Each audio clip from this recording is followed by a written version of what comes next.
All right, guys, we're live.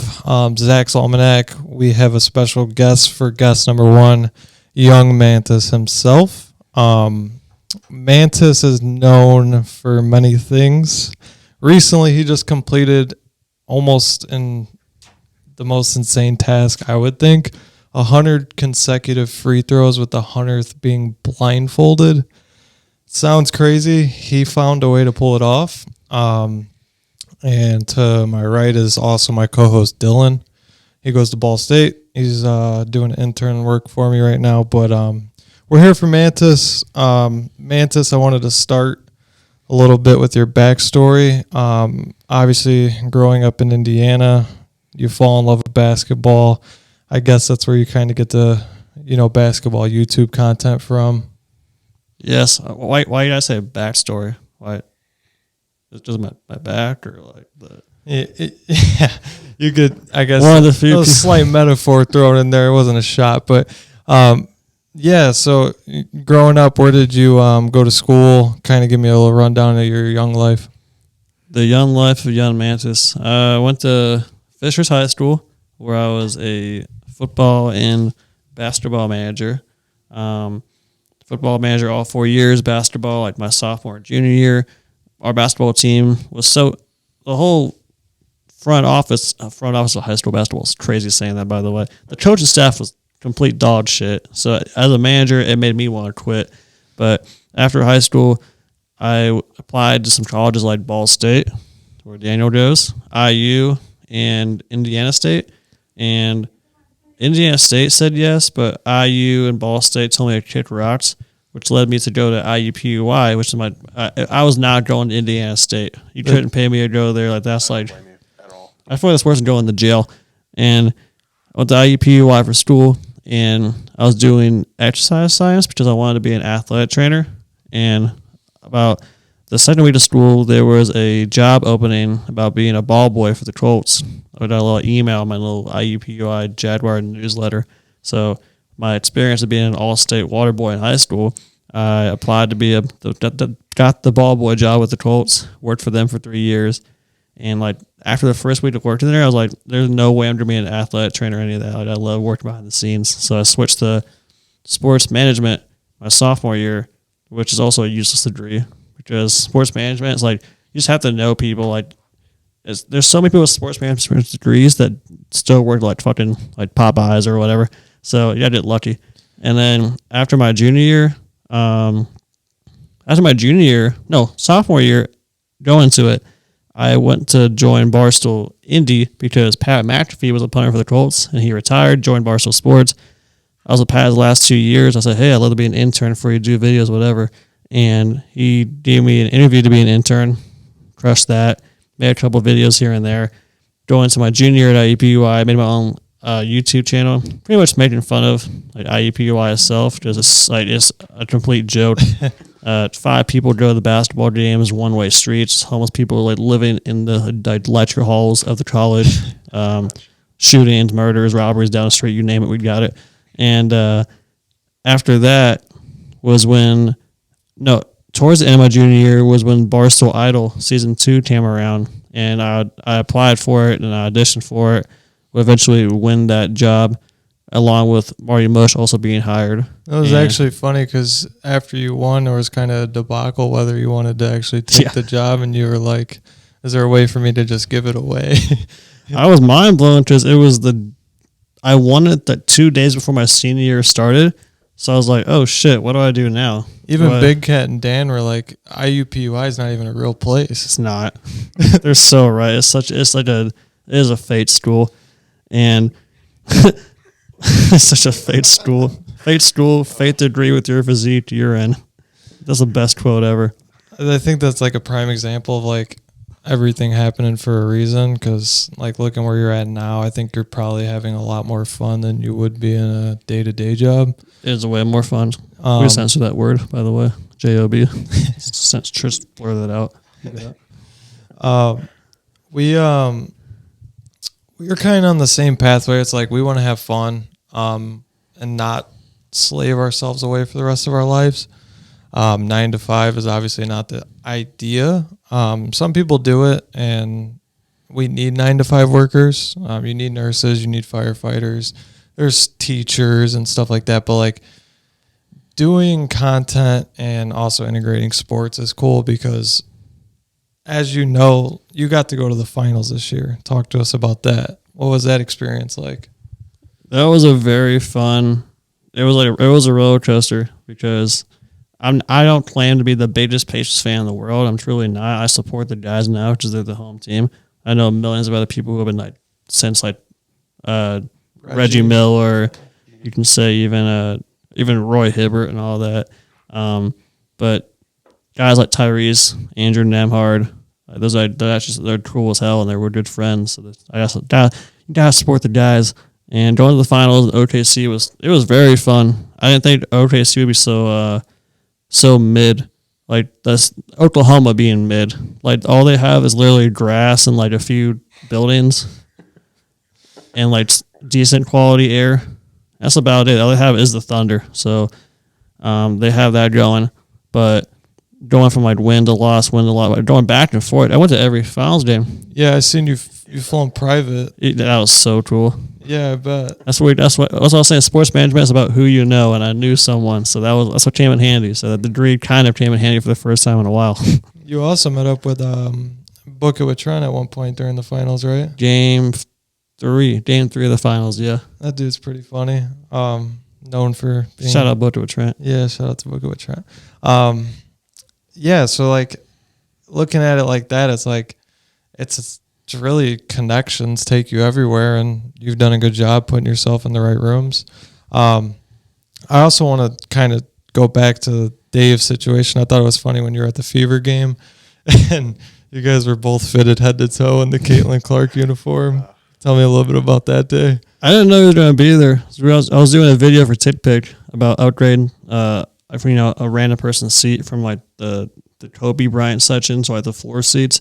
And we were driving there, like Brandon, my friend, was like, "Oh, Dave's here," and he pulled out the photo, and he's wearing the same exact fit. I'm like, so I was stressed about I couldn't find a ponytail wig to wear for Caitlin, so I was stressed about that. Then I saw Dave's fit, I'm like, "Oh, that's perfect." I'll just say what's up to him and get a photo, so people will love that. Yeah, hell yeah, that was dope. Talk about Caitlin Clark. They call me Port Belly, by the way. Dave Port Belly.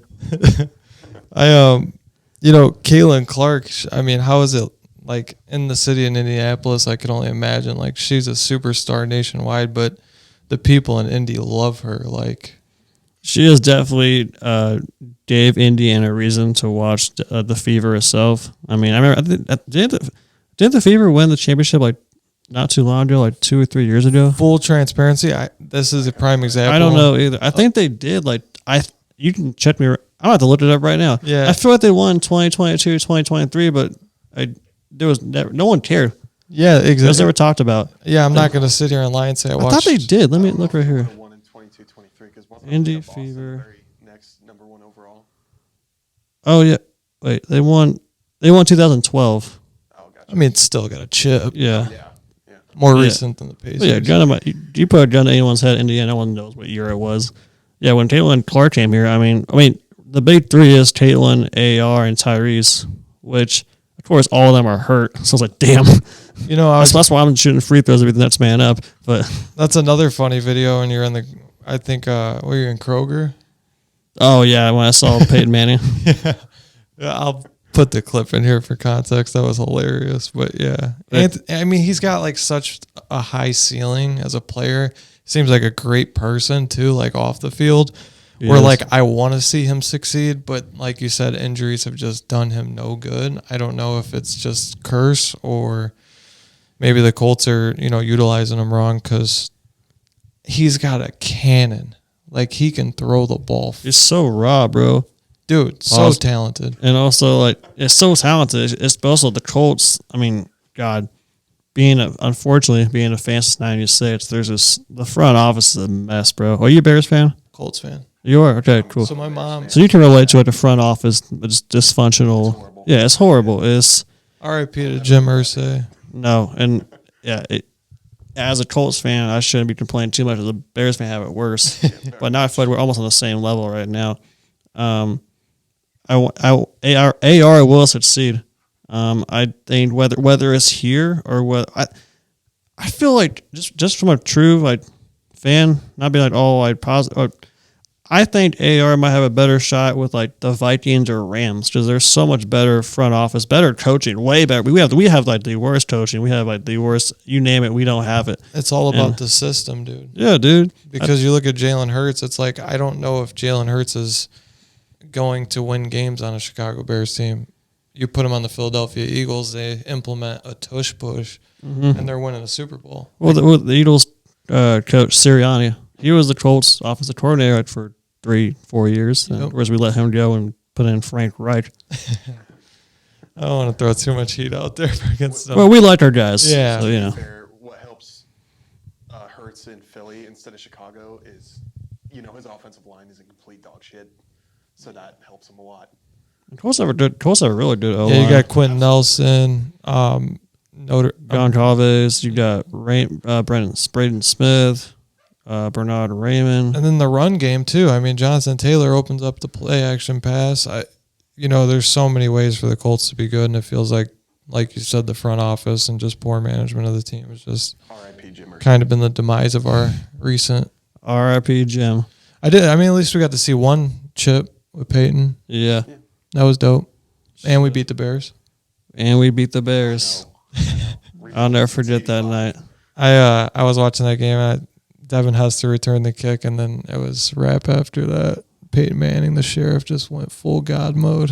I was in the 5th grade when that happened at my friend Ben's house. I'll never forget that night. Yeah, I watched that game with my mom and my dad. Luckily, they turned me into Colts fans and not Bears fans. I was like 4, so I don't recall. A little bit younger than us. But yeah, shout out to Caitlin Clark. I was going to say, finishing that. Yeah, I've never seen so many people wear Fever uniforms, shirts around anywhere in Indiana until she came. So she has changed WNBA. She's changed the Fever. It's awesome for her. Yeah, same with they got the Tres Leches, Sophie Cunningham, Lexi Hall, and then Caitlin Clark. Big 3. It's a great front office, if you ask me. Still Fever. Yeah, I'm a big fan of that. Hell yeah. So kind of tailing back to it, it's like most of the people in the YouTube space are kind of, I guess, copy and paste per se. I think that it's kind of cool that you have your own avenue and your content is unique. What do you usually do when you're planning for a YouTube video? Do you have like a whiteboard, or do you just kind of go off the dome? Just both. Like, I would love some dumb. It's been a while, but like we have a whiteboard. I spend a lot of time on Notes app, and then me and my friend Brandon, we spitball ideas every day. Also with our guys, Mind Squire. They're another YouTuber group in Indiana. They're my favorite YouTubers ever. I'll have to check them out. Shout Seth Goblin, Brady Arthur, Cameron Witt. I think they're at 535K subs now.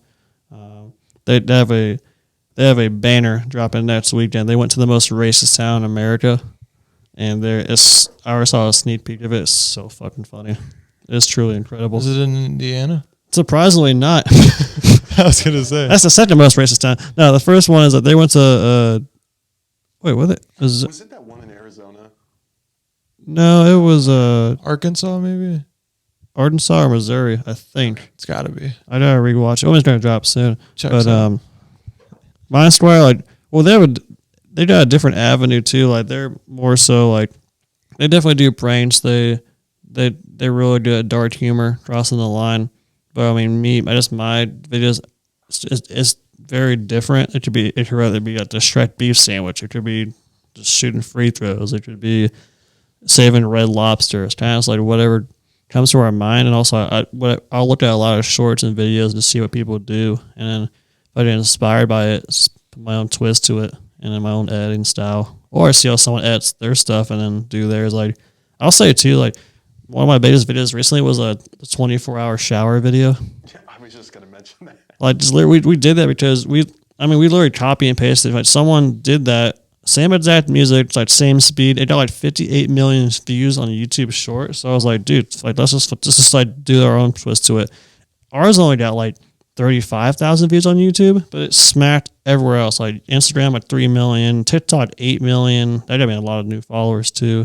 Facebook did. It's just like it's very weird. So we're still going to do that formula just for a few times. I feel like Facebook is so weird comment wise when I see videos is like everyone hates people on Facebook. You have like an older audience, so they find like the idea of like making content like that like so like annoying that they'll go out of their way and comment some. Can I borrow his glasses for a second? Yeah, go ahead. Pretend these are like darked out shades.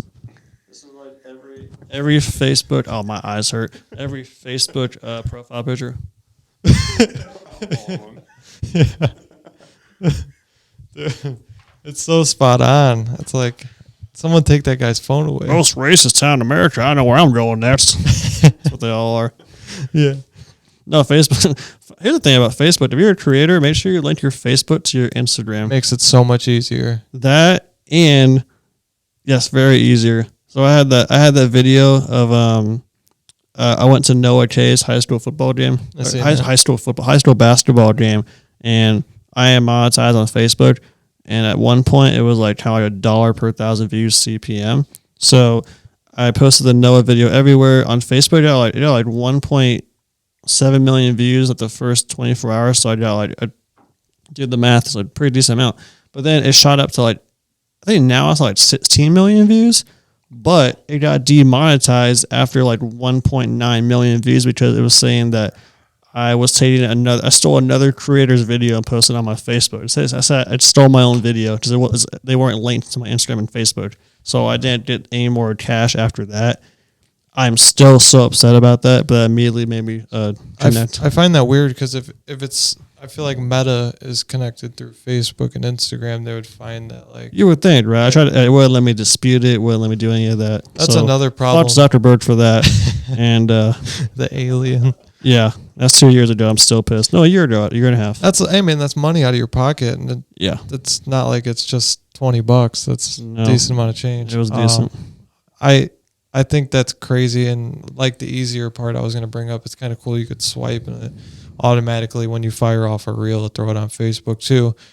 It helps because then when you go to comment on the Facebook post, sometimes it'll say comment on Instagram, and it'll instantly take that person from their Facebook to the Instagram, and then it'll gain you another follower. I've done a lot of like research on my own end, like trying to like leverage followers, and because I think like there's no such thing as like, I think that I should reword that. I think that organic good followers is important because you don't want a ton of followers. You want good followers. I think you build up a smaller community to start, and then you add people that actually like your stuff. And then that's why I don't like people like ViewBot or like buy subscribers or followers. I think it's corny. It's like you should want people to actually follow you because they like your stuff, if that makes sense to you. So that's a big thing that's in the creator space, streaming most importantly, where they're saying people are view botting and follow botting their channels. What's the most amount of subscribers you think you've gained in a month?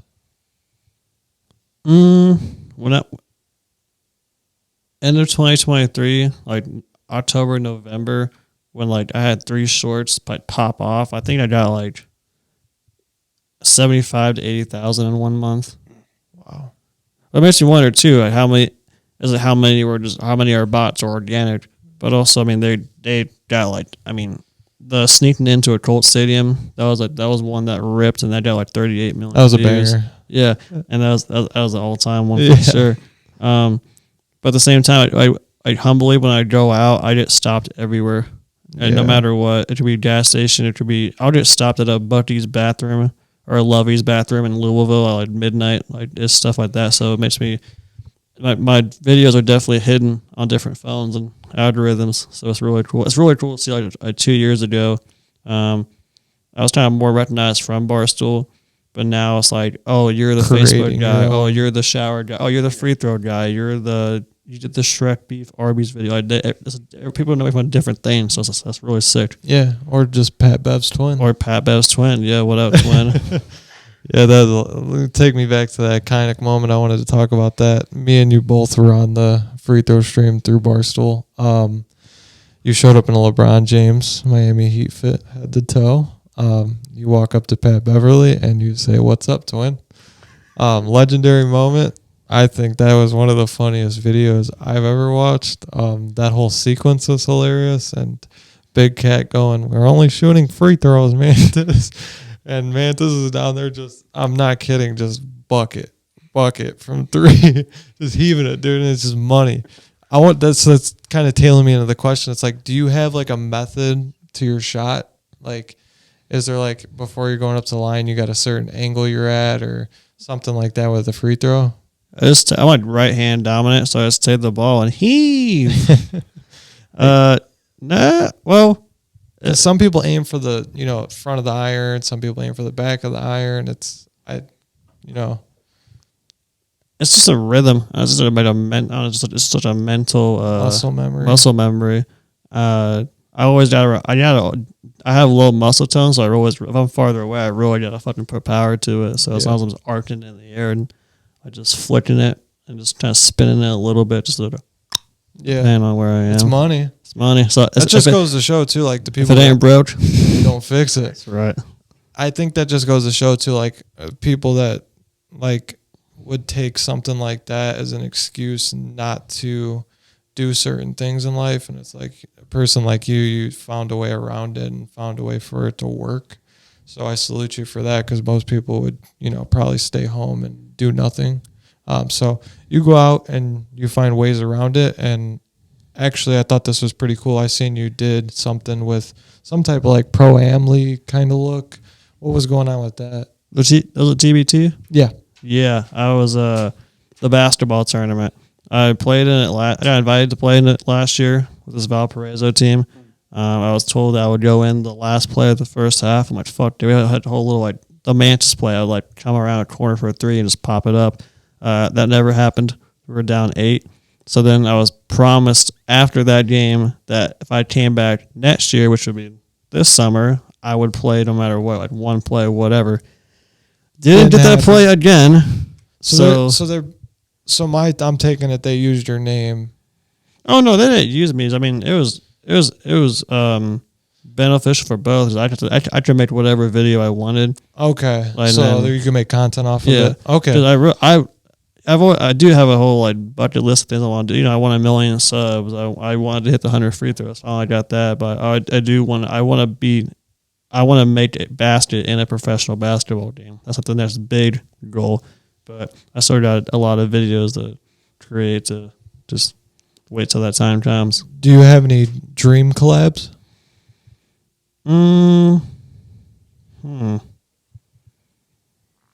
My dream collab for a long time was Jack Harlow, and I feel like we kind of did that last year during the first free throw stream, because he called in and left a voicemail, and I played that. Just years ago, before COVID started. Oh no, during COVID, where he had a song called "Hey Big Head," and I made like a TikTok music video with him. He was going to be in it for the split second or two. He had a cameo in it, but the whole riots thing went on in May, so everyone backed away from shit. That would have been a really good video. I'm a big Jack Harlow fan. I love Jack. His music's incredible. He's the man. The Rizzler. A Rizzler is cool. That's a cool little collab. Yeah. Dream collab. Boom. Oh my god. PTSD. Dude. This kind of brain rot. I'm about to just some bleach and slurp up here. Yes. Dream collab. I don't.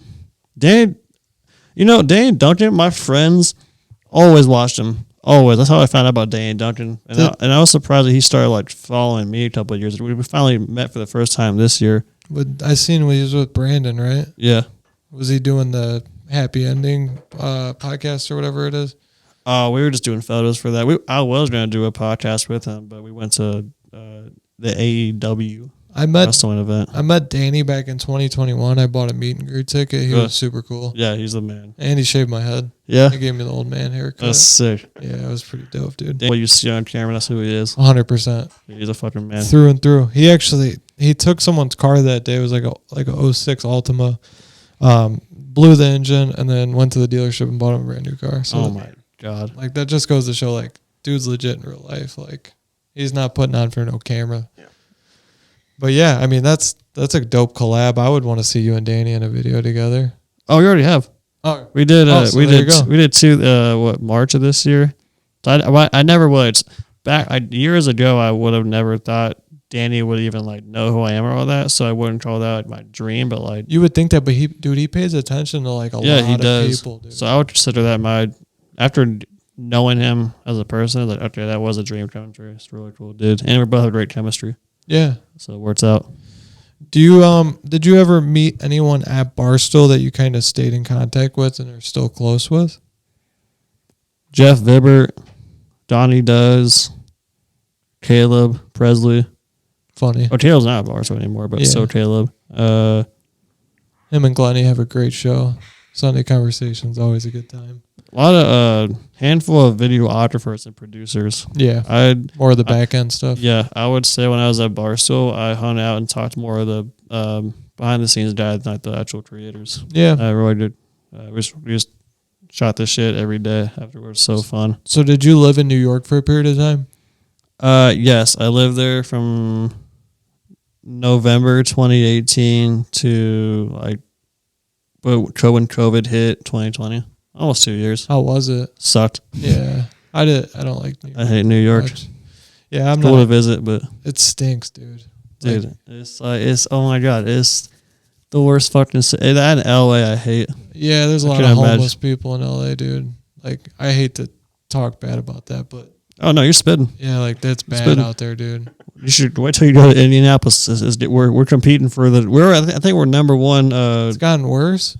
Yeah, I think we've been competing for the number one like most murders every weekend. I think because we're very competitive. Like Coles football, Pacers, like we want to be number one. So Oh my. now we're going for the homeless title and needles on the floor, you name it. Most confirmed kills. Yeah, dude, literally. Oh my It's like god. modern. It's literally a war zone downtown Indianapolis. There's just dog tags floating on the side. Yeah, confirmed. Literally. How did you meet Brandon? I met him at IUPUI. We were in a Brandon Ames. We were in a marketing business class. Sophomore year, we had to come up with a way to give more promotion to IUPUI, more brand awareness to IUPUI.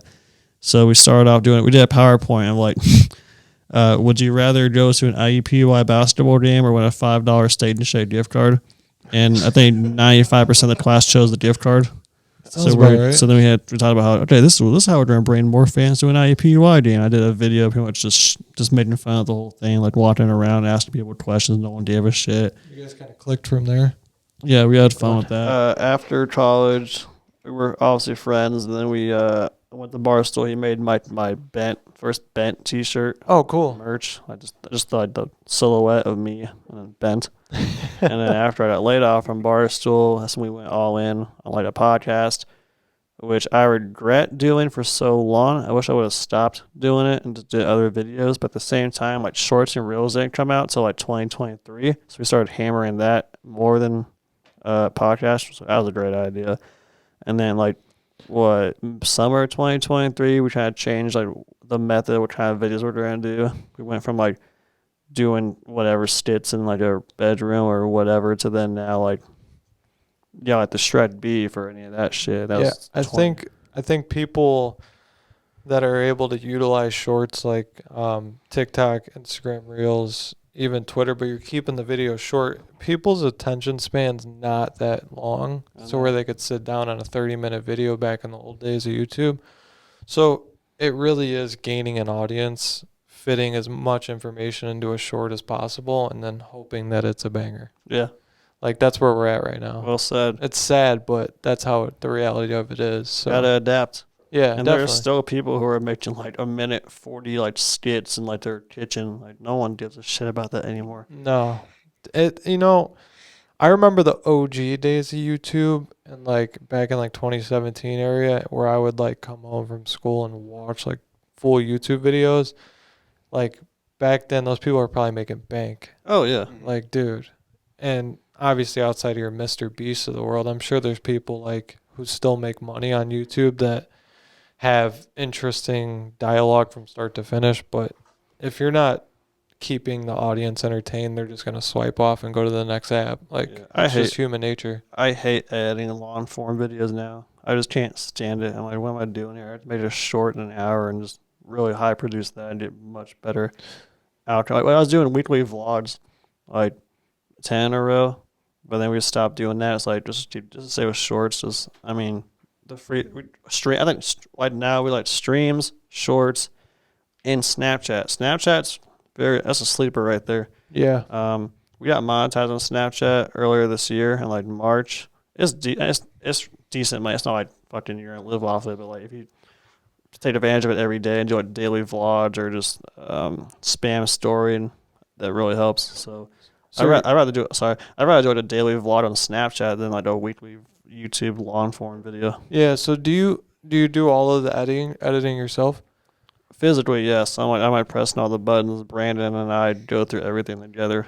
Kind of get a second idea on stuff. Yeah. I'm the same way. I feel like it's good to have constructive criticism when you're making a video because two different viewpoints on something's always good for something like content. So yeah, I feel like it's important to have a second eye. There's some shorts I'll go through like 30 drafts. Like there's some I might just do like one or two, which is very rare. But you might find a different transition you like, a different sound effect you like, and you were already set on a certain one, but something else popped up that was even better. So it's like not settling on the first sample is always important because you never know. You could find something that might do 20 million instead of 10. Mm-hmm. So it's a process thing, and that's cool because as someone who also edits all their own stuff and puts it out, it's a lot of work, dude. So kudos to you on that. Most people just hire people to do that, but less overhead. So that's dope. What is 31 Heaven? 31 Heaven. Yes, it's our newest shirt right here. One of them.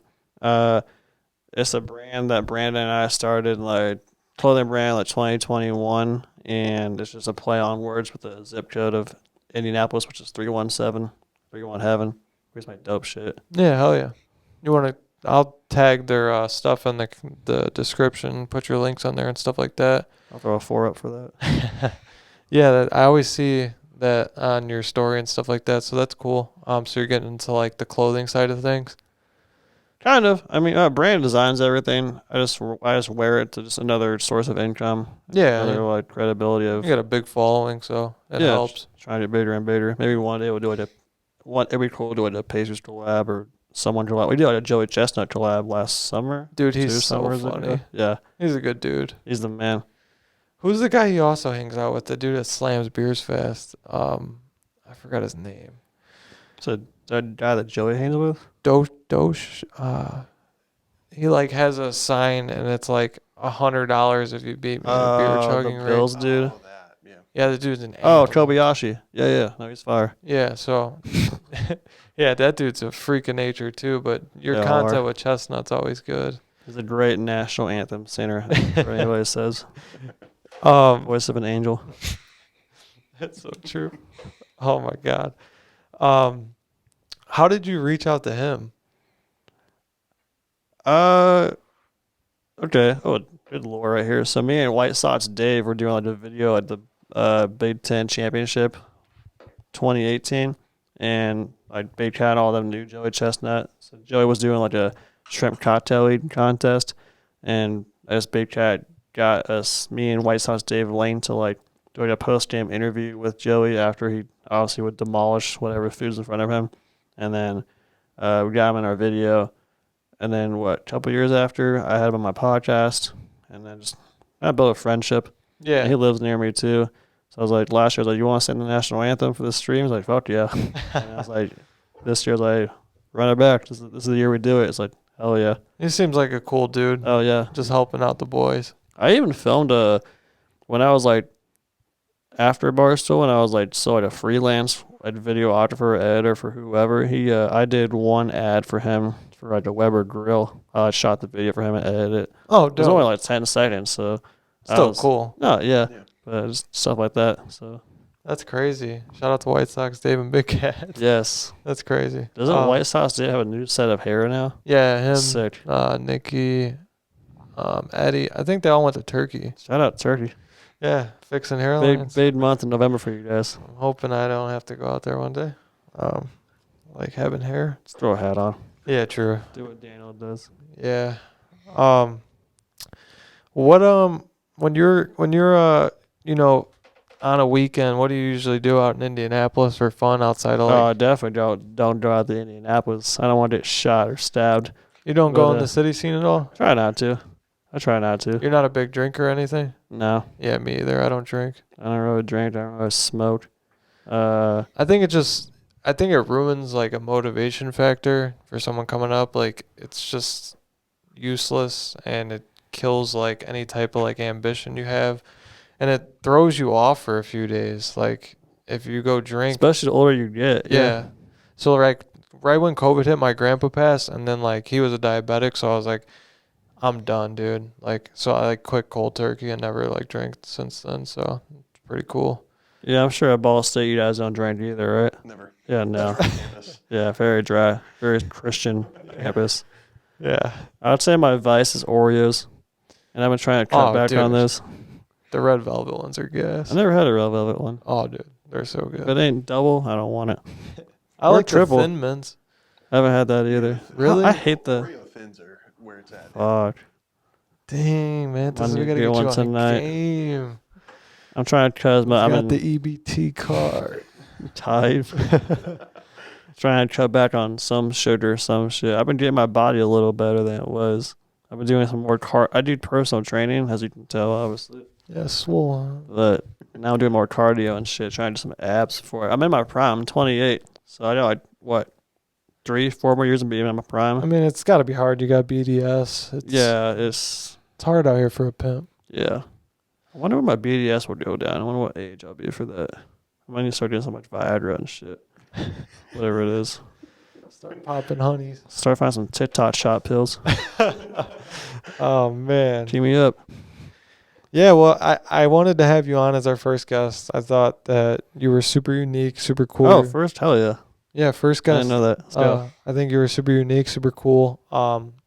I also liked how polite you were.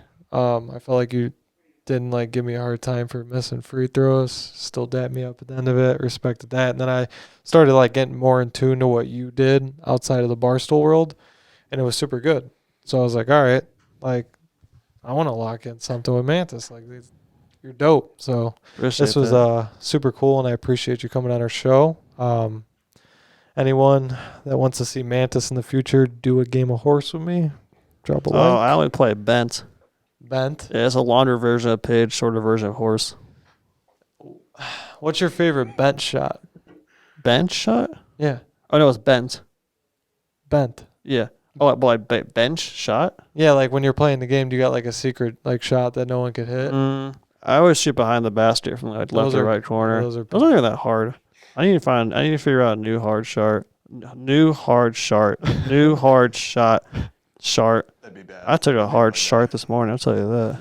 It's always like that. My hardest ones are just blindfold free throw. Close your eyes. Free throw. Dude, people don't give you enough credit for that, and I think as time goes on, that video is just gonna get more and more notarized. Cause I hope, man. Yeah, that. So is that a Guinness World Record? It has to be, right? I don't think anyone's ever. So how do you get that stamped? Yeah, we need to get you stamped up. Yeah, we do. Guinness, I'm gonna make a reel out of this. Get him his world record. There's no one in this world that's gotten to 99, then hit it blindfolded, then hit 12 more. You know what's bullshit? Fuck. Okay, god damn it. So the 100 free throw stream.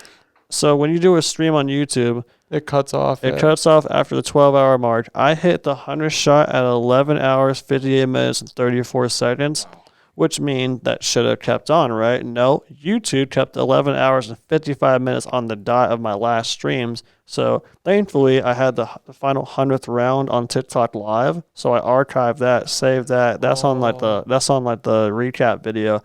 But if you go on my YouTube right now, like the last stream cuts off like the 74th shot. So people have been commenting like, "Yo, wait, did you read this?" Blah blah. I was so confused. After honestly during the stream, people were watching me like in the confetti, like doing that shit. And then after that, we found out, and I was like, I went from like the biggest high to like the fucking like doomsday. Yeah, I remember you calling Yeah, me yeah. FaceTime me, and I'm like, what do you mean? I seen it, and Yeah, I was like, but I know what you're fuck is talking going about. on? Because I used to play video games on YouTube, and I'd stream, and I would always get so confused why I would just cut during Yeah. COVID, like because there was nothing else to do. So I was like, Yeah. I guess I'll play Fortnite and stream. Because even you can't even really watch me. Well, after I hit 100, I made 12 more in a row. But my TikTok camera is like you can see the ball and the rebounder mic, but you can't see me. So you can't tell where I am at. I'll see it on YouTube. You could have watched. You saw the whole thing, and so it's like for a Guinness World Record, there's no way anyone's hit 99 then a blindfold. So that should be on there. Yeah, Great idea. 100%. You need to get that framed. The funniest thing to me about that was like when I would tune in and like grab clips from it, and I'd just be sitting there like, man, I've never just watched a stream of someone sleeping before. So wrong. My snoring was loud. Yeah, he was helping me clip during that. Dude, there was so many times where I was like, please don't give up. Oh, I know. Like, I wanted you to get it so bad, dude. I still can't believe it. It's crazy. That was the best feeling ever. It's crazy. I was blacked out. Yeah, go watch that video, guys. That's a crazy video. 100 straight free throws, 100 being the blindfold. So, but Mantis, I appreciate you coming on. And always slime ball, good dap up. That's all right. Yeah, I'm working on it. But no, I will You got say that we clap. do need to go through. 20 now. That's better. 20 now. Let's go through and like dub over Dylan when he said Daniel. Oh, Wait, is Dylan? Yeah. damn. I did say Daniel. It's okay. Damn it, Daniel. I got PTSD from Daniel Jones being my quarterback. Yeah, so no kind shit. of looked like him too, honestly. So, which I hope you're a better quarterback than him, but I'm definitely not. Well, fuck. This is the epitome of a Colts We fan need right Mantis out there at QB. here. We're so fucked this year. Hit that like button, hit that subscribe button. Thanks for watching, guys. Peace.